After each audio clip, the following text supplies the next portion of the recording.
معین الملت والدین، عطائے رسول، ہند الولی، غریب نواز، خواجہ معین الدین چشتی، حضرت خواجہ اجمیر، شاہ اجمیر، شاہ اجمیر، والی ہندوستان.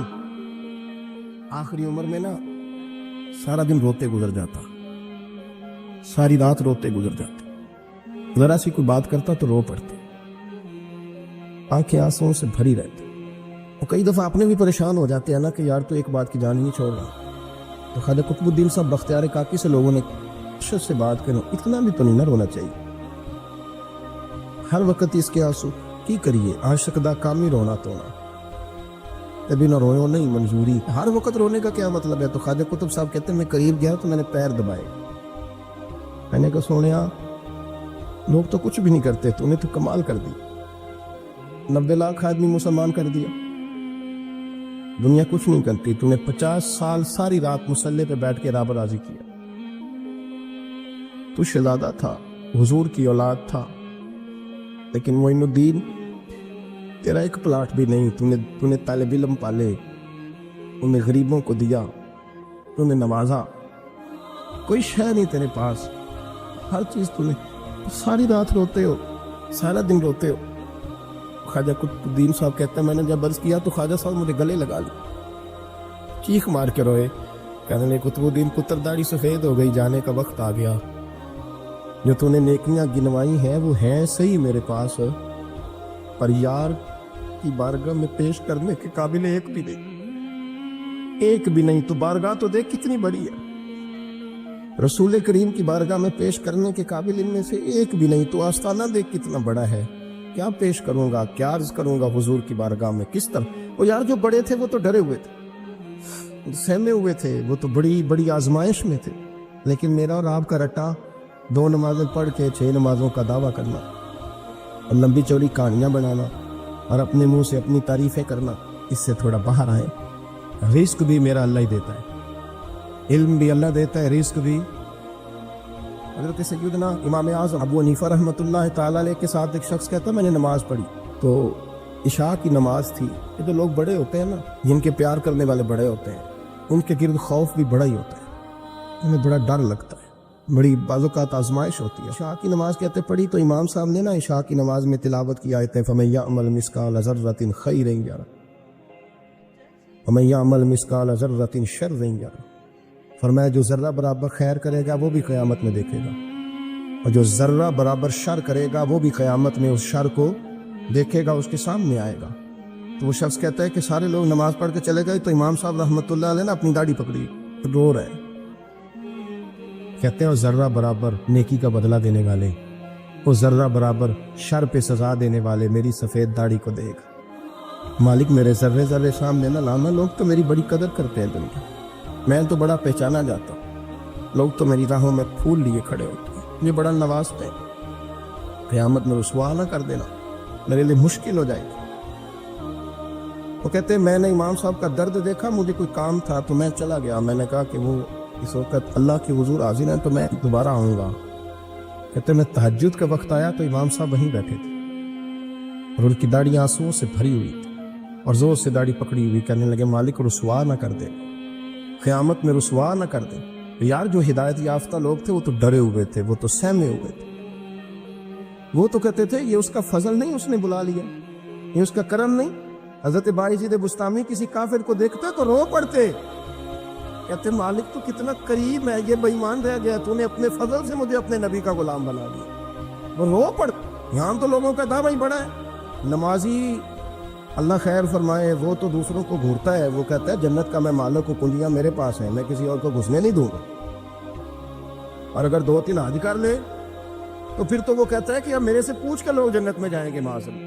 اور اگر وہ 2, 4, 5, 7 دفعہ کوئی نفل پڑھ لے تو پھر وہ کہتا چھوڑیں جی سارے لوگ بے عمل ہیں، میں اکیلا نیک ہوں. نہ ایسا کریں، اپنی توجہ اپنے رب پہ رکھیں. جب یہ نظریہ بن گیا، جب یہ ذہن بن گیا کہ پیدا اللہ نے کیا ہے، دینا اللہ نے ہے، عطا کرنے والا اللہ ہے، نوازنے والا اللہ، تو پھر ساری توجہ دنیا داروں کی طرف رکھنا. میں اللہ والوں کی طرف توجہ رکھنے کا قائل ہوں، لیکن وہ بھی کوئی آستانہ ہے کہ جہاں حق مرشد کا نعرہ تو بڑا لگے پر رب کا نام ہی نہ سننے کو ملے. یہ بھی کوئی بات ہوئی کہ جہاں یہ تو نعرہ زور سے لگے کہ جیوے جیوے مرشد جیوے، لیکن استغفار کا درس ہی نہ ملے، یا ہر وقت یہ بتایا جائے کہ یہاں آ گئے تو بچ گئے، کیسے بچیں گے؟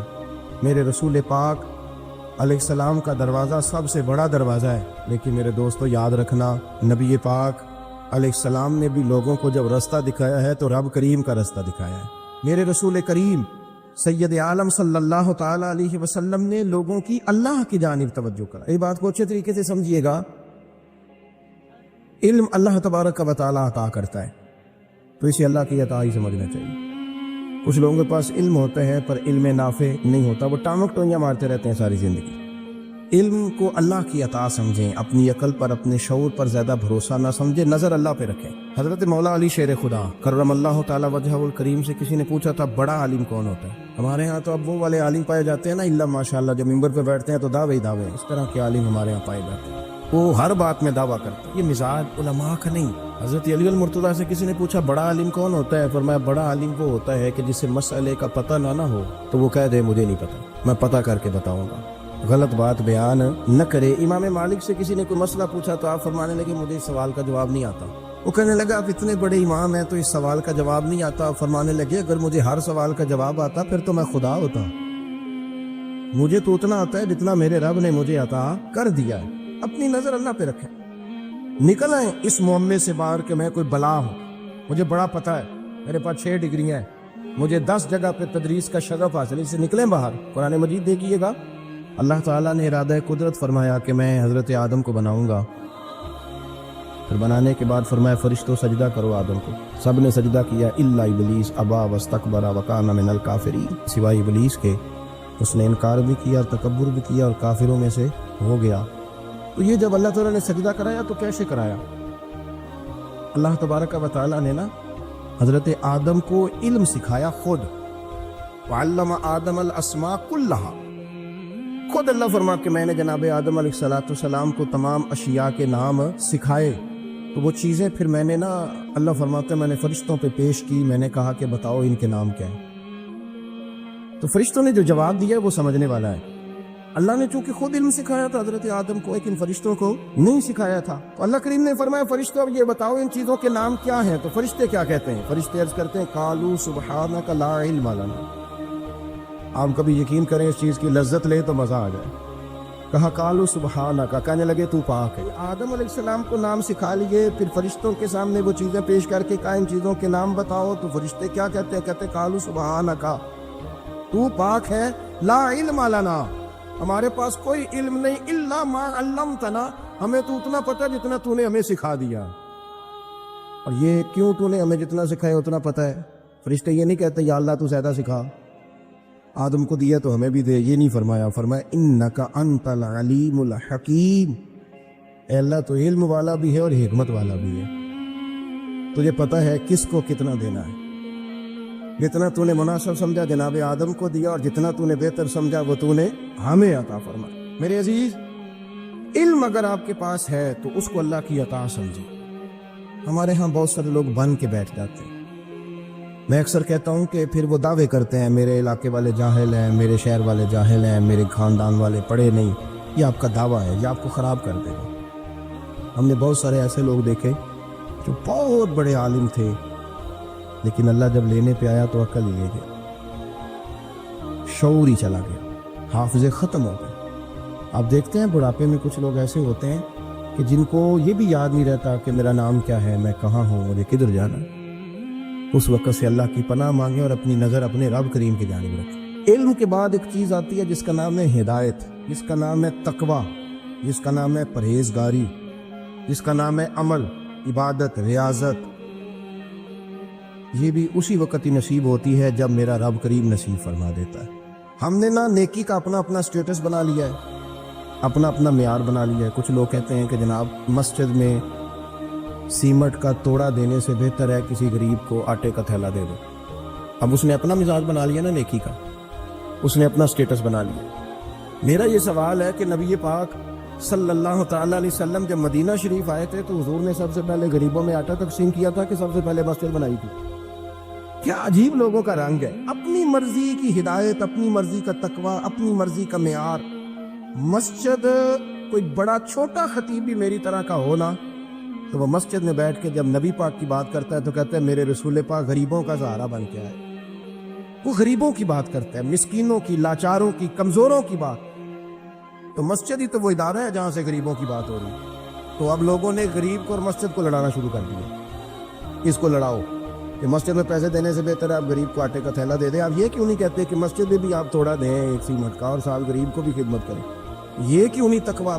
اپنی اپنی مرضی کا مزاج، اپنی اپنی.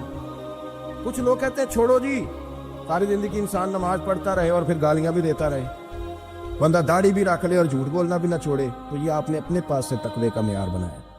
گالی دینے کا گناہ ہے اور داڑھی رکھنے کا ثواب ہے. تو اگر آپ داڑھی رکھے ہوئے ہیں اور آپ کوئی غلطی کر رہے ہیں تو اس سے آپ کی داڑھی کا ثواب ختم ہے. آپ کوئی غلطی کر رہے ہیں، داڑھی کا ثواب اس سے ختم ہے. وہ اپنی جگہ پہ قائم ہے چیز. اپنی مرضی کا کیوں تقوی کا معیار بناتے؟ تقوی کا مزاج اپنی مرضی کا نہ بناؤ. اللہ کی بارگاہ سے دعا مانگو کہ یا اللہ ہمیں ہدایت کا نور عطا فرما. انسان نہ سینے میں دل رکھتا ہے تو دل دھڑکتا ہے، تو کسی نہ کسی چاہت میں دھڑکتا ہے. وہ کسی نے کہا تھا کہ درد اگرچہ جان گزل ہے، کیا کرو دل ہے. غم عشق کا در نہ ہوتا تو غم روزگار ہوتا. چلو عشق کا غم نہ صحیح، روزی روٹی کا ہی صحیح، دل میں غم ضرور رہتا ہے. کوئی نہ کوئی طلب انسان کی طبیعت میں، دل میں چاہت ہمیشہ موجود رہتی ہے. کچھ لوگ اس بات کو مانتے ہیں، کچھ نہیں مانتے. کچھ لوگ شہرت سے پیار کرتے ہیں، ماننے کو تیار نہیں ہوتے. کہہ دیا جائے نا کہ میں وہاں بھی گیا تھا، لوگ آپ کا ذکر کر رہے تھے، تو ان کا دل ٹھنڈا ہو جاتا ہے. کچھ لوگ تعریف سے محبت کرتے ہیں. اللہ معاف کرے، جب تک کوئی دو چار لوگ خوش آمد نہ کریں ان کی طبیعت ٹھیک ہی نہیں رہتی. کچھ لوگ اللہ ماشاءاللہ پیسوں سے پیار کرتے ہیں، پیسے نہ ہو تو بیمار سے لگتے ہیں، اور جیب بھری ہو تو صحت بھی ان کی. ہم مختلف چاہتوں، مختلف محبتوں میں گرفتار ہوتے ہیں. بعض محبتیں بڑا نقصان کرتی ہیں، انسان کے باطن کو اجاڑ دیتی ہیں، اس کی روح کو میلا کچیلا کر دیتی ہیں، اس کے روحانی مسائل میں نہایت نقصان دہ ثابت ہوتی ہیں.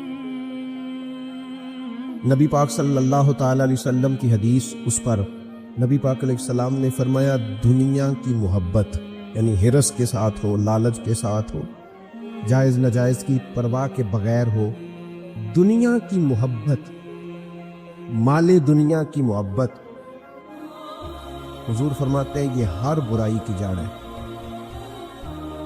جب کسی شخص کو پیار ہو جائے کہ میں نے پیسے جمع کرنے ہیں، دولت اکٹھی کرنی ہے، مال ہی جمع کرنے ہیں، جب اس کا یہ ذہن بن جائے تو پھر وہ کسی چیز کی پرواہ نہیں کرتا.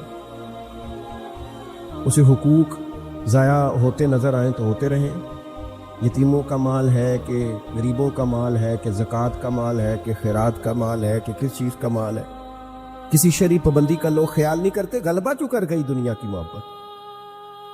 یہ دنیا کی محبت جس طرح ہر بیماری کی جڑ ہے، نقصان کرتی ہے.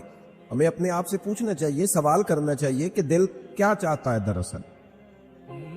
یہ سینے میں ہے، دھڑکتا ہے، تو بنیادی طور پر صبح سے شام تک اس کی طلب کیا ہے، اس کی چاہت کیا ہے، یہ ہمیں دیکھنا چاہیے نا. جس طرح دنیا کی محبت تباہی پیدا کرتی ہے نا، اسی طرح اگر محبت ہو جائے نا اللہ رسول سے، رب رسول سے ہو جائے پیار، تو بھوک بھی بڑا ہی مزہ دیتی ہے. اللہ رسول سے ہو جائے پیار تو ان کی طرف سے آنے والے سکھ جتنی لذت دیتے ہیں، دکھ بھی اتنا ہی مزہ دیتے ہیں. اور درویش کہتے ہیں دکھ قبول محمد بخشا، بس راضی رہن پیارے. پھر وہ تکلیفیں، وہ آزمائشیں، وہ پریشانیاں، وہ غربتیں، وہ وقتی طور پر لوگوں کے تانے، وہ تنقید، وہ طنز، وہ پھپتی، یہ ساری چیزیں مزیدار ہو جاتی. محبت اللہ رسول سے. ہم نے اپنی طبیعتوں میں چاہت کی، رب رسول کی محبت کی وہ خاص لذت نہیں پیدا کرتے جو ہونی چاہیے. محافل بھی ہوتی ہیں، روزے بھی آتے ہیں، حج بھی ہوتے ہیں، عمرے بھی ہوتے ہیں، لیکن حج عمرہ اللہ رسول کے لیے ہے کہ فوٹو کے لیے؟ محفل اللہ رسول کے لیے یا فرنٹ سیٹ کے لیے؟ رب رسول کی تعریف ہوگی یا 15-20 لوگوں کی لسٹ پہلے پڑھ کے سنائی جائے گی کہ فلانا بھی مہمان خصوصی ہے، فلانے کی زیر نگرانی ہے، فلانا بھی آیا ہے، فلانے بھی کہا تھا کہ ذرا بھائی جب تک اس میں غلبہ، یہ ایک بڑی سادی سی بات ہے اور یہ اہم سبق ہے، دل سے پوچھ لے پیار کسے کرتا ہے۔ اور کسی بندے کو دھوکہ دیا جا سکتا ہے، کسی کو اپنی باتوں سے متاثر کیا جا سکتا ہے، کسی آدمی کو دکھایا کچھ، بتایا کچھ جا سکتا ہے، کچھ چھپایا جا سکتا ہے۔ حضور علیہ السلام فرماتے ہیں رب نہ تمہارا چہرہ دیکھتا ہے نہ تمہاری جیب دیکھتا ہے، مالک تو جب دیکھتا ہے تمہارا دل ہی دیکھتا ہے۔ تو دل کی کیفیت اللہ کو پتہ ہے۔ دل بے چین اس لیے رہتے ہیں کہ یہ جو پیاس اور جو طلب کرتے ہیں وہ ہم انہیں پہنچاتے نہیں۔ دل بے قرار اس لیے رہتے ہیں کہ یہ رب رسول کی محبت سے ٹھنڈے ہو، ہم ادھر ادھر کی چاہتے لیے پھرتے۔ ان کے اندر بے قراری اس لیے ہے کہ ہم نے امیدیں لوگوں سے وابستہ کر لی ہیں، جو لوگوں سے نہیں کرنی چاہیے تھی، اللہ رسول سے کرنی چاہیے۔ ہم نے اسباب کو اختیار کرنا ہے، بھروسہ اسباب پر نہیں، بھروسہ تو اللہ تعالیٰ پہ کرنا ہے۔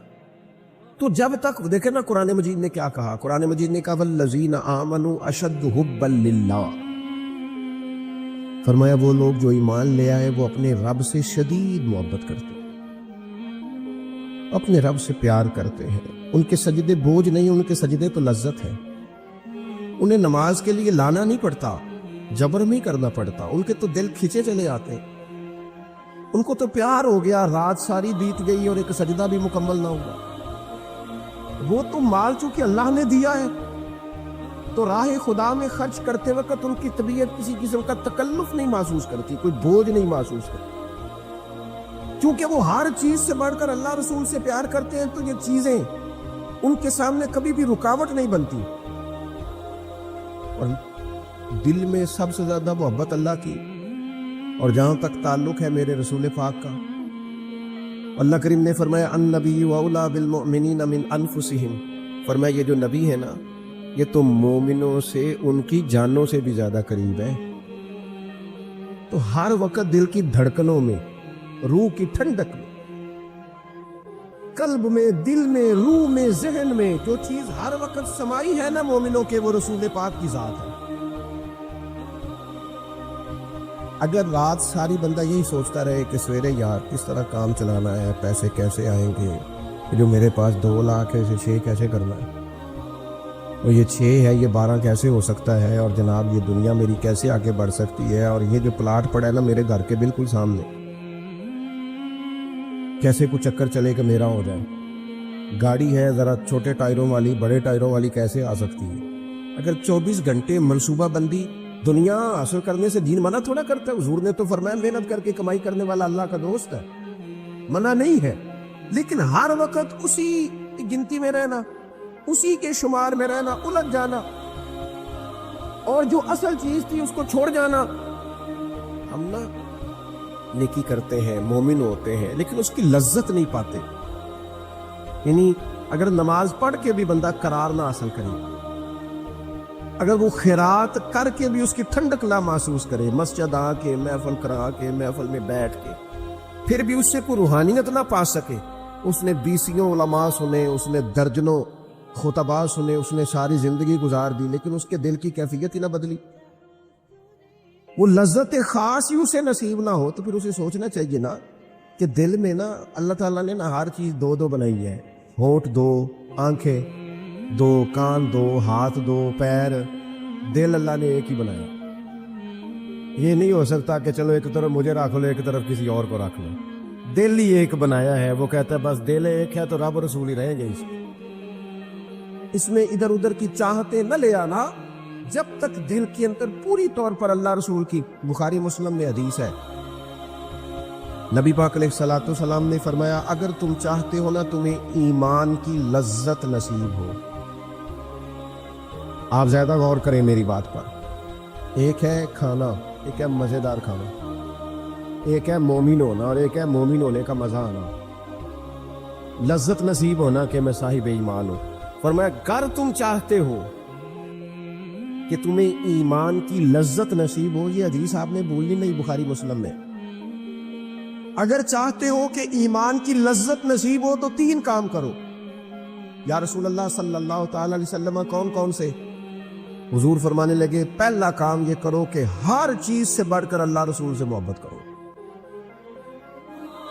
لیکن جنیرا نعرہ نہیں لگانا، یہ غور کرنا ہے، پیسوں پر اچھی طرح غور کر کے سوچ لینا ہے کہ پیسے زیادہ پیارے ہیں کہ اللہ رسول، یہ غور کر لینا۔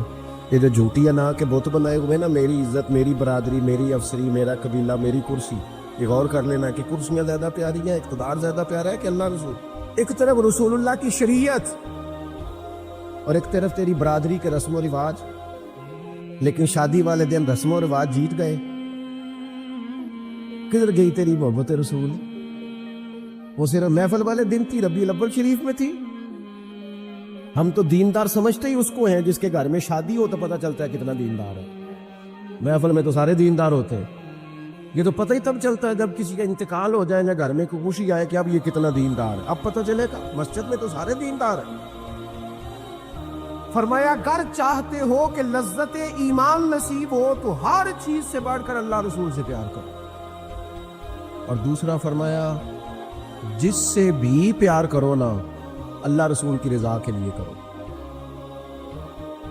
شکریہ کا تکلف بھی چھوڑ دو، وہ میرا احسان مانے گا یہ بھی چھوڑ دو، میری تعریف کرے گا یہ بھی چھوڑ دو، فقط اللہ رسول کی رضا کے لیے رشتے بنانے شروع کرو، مومن ہونے کا مزہ آئے گا۔ جتنے ہم شکوے کرتے ہیں نا رشتہ داروں کے، بھائیوں کے، قبیلوں کے، برادریوں کے، یہ سارے ختم ہو جائے اگر ہم محبت اللہ رسول کی وجہ سے کرنی شروع کر دیں۔ اگر بنیاد اللہ رسول کی رضا ہو تو ہماری طبیعتوں میں کسی کے لیے نفرت پیدا نہ ہو، بے ادبی پیدا نہ ہو، کوئی ایسا ماحول نہ ہے۔ کیوں کہ ہم ڈائریکٹ پیار ہی نہیں کرتے، ہم جس سے بھی پیار کرتے ہیں درمیان میں رب رسول کو رکھ کے کرتے ہیں۔ اور حضور فرماتے ہیں قیامت کے دن رب اعلان کرے گا، اللہ فرمائے گا وہ کہاں ہیں جو دنیا میں میری رضا کے لیے آپس میں پیار کرتے تھے؟ یا اللہ کیا ملنے والا ہے؟ اللہ فرمائے گا آج میرے عرش کے سائے کے علاوہ سایہ کوئی نہیں۔ جو دنیا میں میری رضا کے لیے آپس میں پیار کرتے تھے انہیں آج میں اپنے عرش کا سایہ عطا کروں گا۔ تو اگر ایمان کی لذت چاہتے ہو، ایک تو ہر چیز سے بڑھ کے اللہ رسول سے پیار کرے، ایک جس سے بھی پیار کرے اللہ رسول کے لیے کریں، اور دوسرا فرمایا مومن ہونے کے بعد، کلمہ نصیب ہونے کے بعد، ایماندار ہونے کے بعد کفر کی طرف جانا اتنا ناپسند کرے، اتنا ناپسند کرے جتنا کوئی آگ میں جانا ناپسند کرتا ہے، اتنا ناپسند۔ اگر یہ ذہن بن گیا پھر لذت نصیب۔ میں آپ سے عرض کروں میرے عزیزوں، ہم نا تھکی تھکی سی زندگی گزارتے ہیں، بور سا وقت گزارتے ہیں، الجھے ذہن رہتے ہیں، بکھری سوچے رہتے ہیں، ٹوٹے خیالات، پختگی نہیں باتوں میں، مضبوط نہیں افکار۔ کسی نے مشورہ دیا تو 10 منٹ کچھ اور سوچ لیا، اگلے سے بات کی تو پھر پچھلے کی بات ختم ہو گئی، اپنی زندگی میں مضبوطی نہیں۔ او خدا کے بندو، ہمیں تو ایک سادہ سا اسلوب دے دیا گیا ہے کہ تم ہر چیز سے بڑھ کے رسول پاک سے محبت کرو۔ تو جب پوری طرح وہ محبت نصیب ہو جائے گی، جب پوری طرح وہ چاہت مل جائے گی، جب پوری طرح وہ خلوص نصیب ہو گیا، للہیت مل گئی، اللہ رسول کی بارگاہ نصیب ہو گئی، آپ یقین کریں حضور کی محبت بندے کو پکا کر دیتی ہے، اس کی سوچوں کو مضبوط کر دیتی ہے، اس کے اندر استقامت لاتی ہے رسول اللہ کی محبت، انسان طاقتور ہو جاتا ہے۔ میں تقریر نہیں کر رہا، جذبات کا اظہار کر رہا ہوں۔ میں آپ سے داد نہیں چاہتا، میں آپ کی ذہن سازی چاہتا ہوں۔ آپ بھلے میری بات پر کوئی سبحان اللہ ماشاءاللہ نہ کہے، لیکن میرے درد دل کو سمجھے میں کیا کہنا چاہتا ہوں۔ دوستو، حضور کی محبت مضبوط کرتی ہے، مضبوط، طاقتور کر دیتی ہے۔